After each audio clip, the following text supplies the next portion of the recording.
Innal hamdalillah nahmaduhu wa nasta'inuhu wa nastaghfiruh wa na'udzu billahi min syururi anfusina wa min sayyiati a'malina.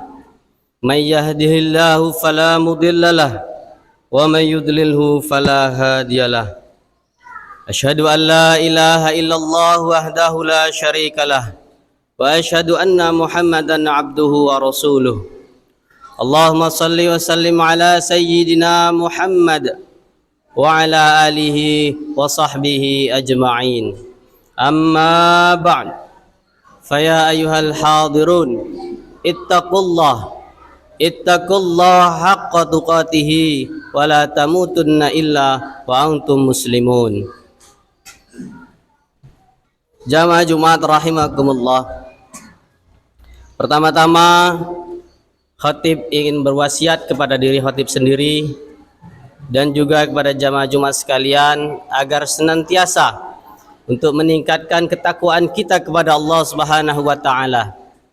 Takwa dalam arti yang sesungguhnya, yaitu dengan menjalankan segala perintahnya dan menjauhi segala larangannya. Jamaah Jumat rahimakumullah. Mengawali khutbah di tahun 2024, tentu banyak hal yang telah kita lewati, suka maupun duka di tahun 2023 dan harapan nantinya di tahun 2024. Oleh sebab itu perlu ada beberapa hal, perlu konsep-konsep untuk menjalankan kehidupan kita, perjalanan hidup kita, agar dapat mencapai kebahagiaan dan ridha Allah Subhanahu wa taala. Jamaah Jumat rahimakumullah. Tidak satu pun manusia yang selama hidupnya selalu menemui apa yang diinginkannya, selalu mendapatkan semua yang diharapkan, dan segala cita-citanya akan tercapai.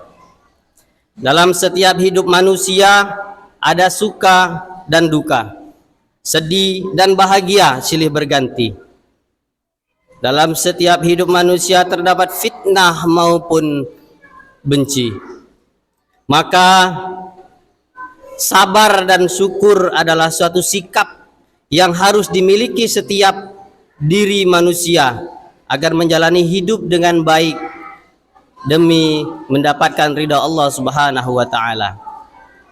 Pertanyaannya adalah, sejak kapan kita mengenal kata syukur, kata sabar dan syukur ini?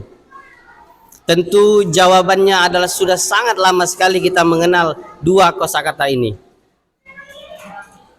Jika dijumlahkan selama hidup kita, tentu kita sering kali mengucapkan kata sabar dan syukur, serta kita menasihati diri sendiri maupun orang lain dengan kata-kata ini.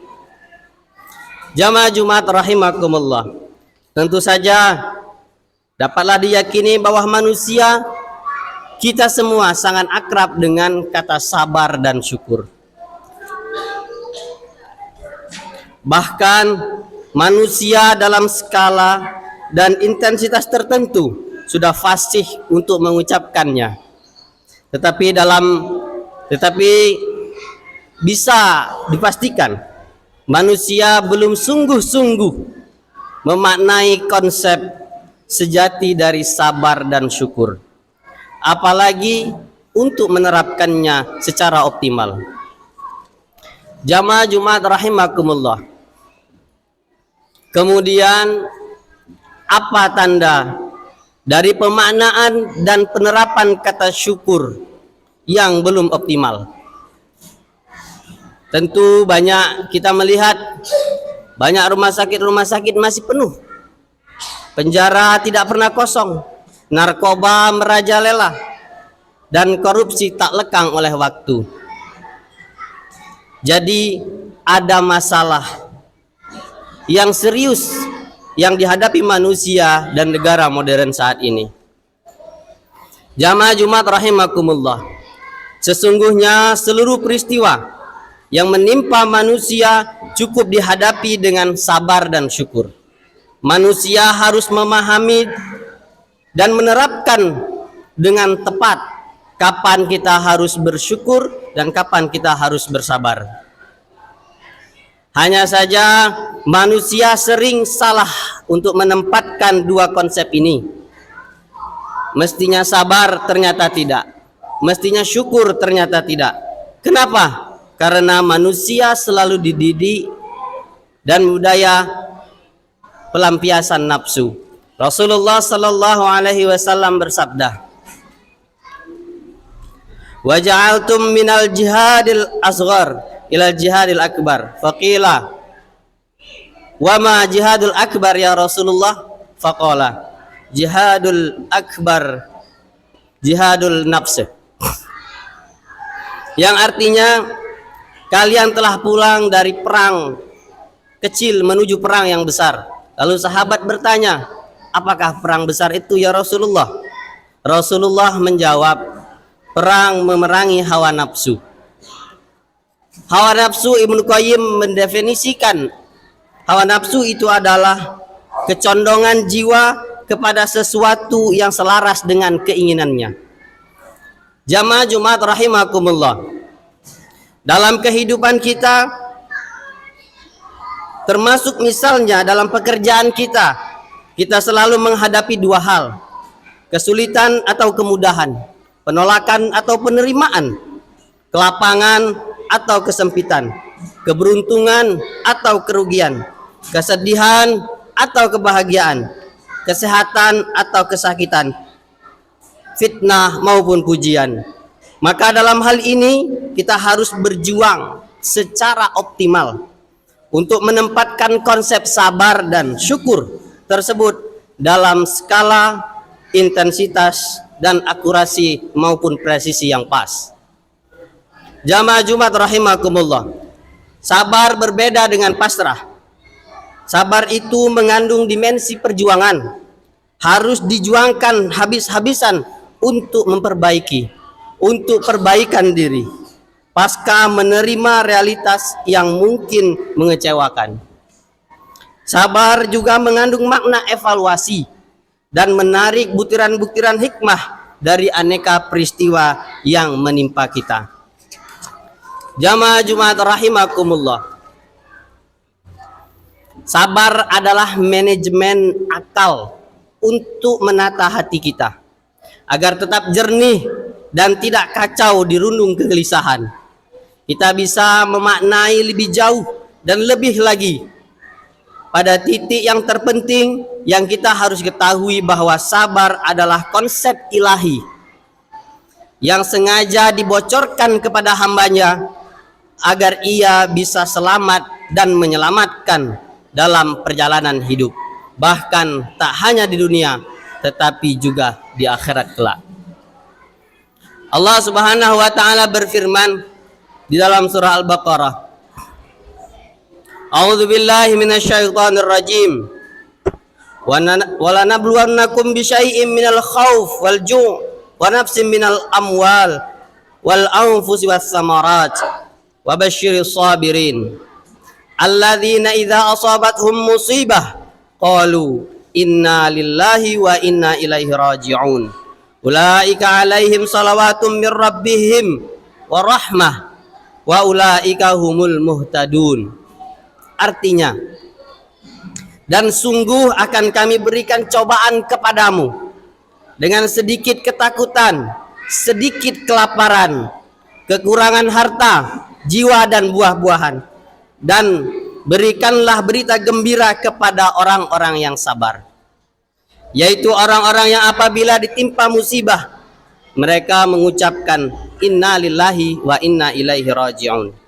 Mereka itulah yang mendapat keberkatan yang sempurna dan rahmat dari Tuhan mereka, dan mereka itulah orang-orang yang mendapat petunjuk. Jamaah Jumat rahimakumullah, dalam konteks ayat ini bisa tergambarkan bahwa sabar adalah konsep ilahi, konsep Tuhan yang telah diketahui oleh manusia, yang sering diucapkan oleh manusia, bahwa sudah barang tentu Allah akan memberikan cobaan kepada manusia yang pada saat demikian sudah seharusnya manusia untuk bersabar dan mengevaluasi diri dan mengambil hikmah yang terdapat dalam setiap musibah yang dihadapi.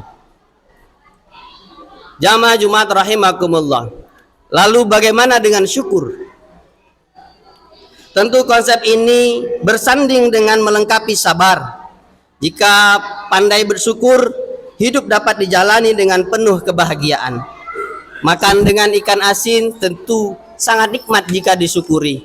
Walaupun makan dengan daging, kalau tidak pandai mensyukuri, maka tidaklah nikmat. Allah Subhanahu wa taala berfirman, A'udzu billahi minasyaitonir rajim. Ya ayyuhalladzina amanu kulu min thayyibati ma razaqnakum washkuru lillahi in kuntum iyyahu ta'budun. Yang artinya, hai orang-orang yang beriman, makanlah di antara rizki yang baik-baik yang kami berikan kepadamu dan bersyukurlah kepada Allah jika benar-benar kepadanya kamu menyembah. Maklumat Allah di dalam surah Ibrahim ayat 7 sangat jelas. A'udzu billahi minasyaitonir rajim.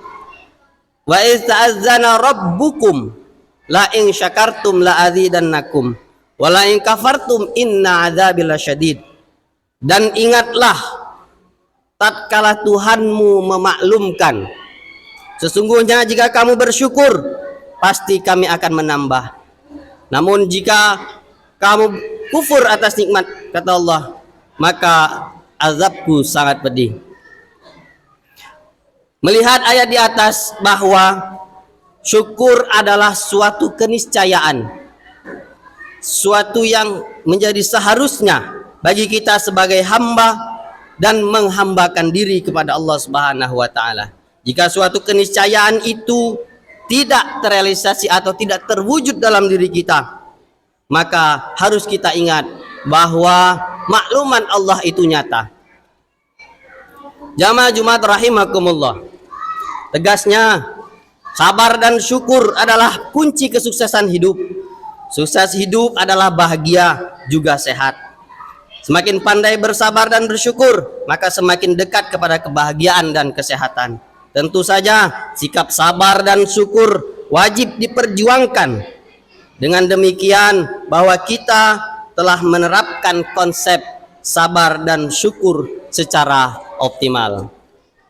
Demikianlah khotbah singkat yang dapat kami sampaikan. Semoga bisa memberikan manfaat dalam menjalani kehidupan yang akan datang. Barakallahu li wa lakum fil Qur'anil azim. Wa nafa'ani wa iyyakum bima fihi minal ayati wa dzikril hakim. Wa taqabbala minni wa minkum tilawatahu innahu huwal ghafurur rahim.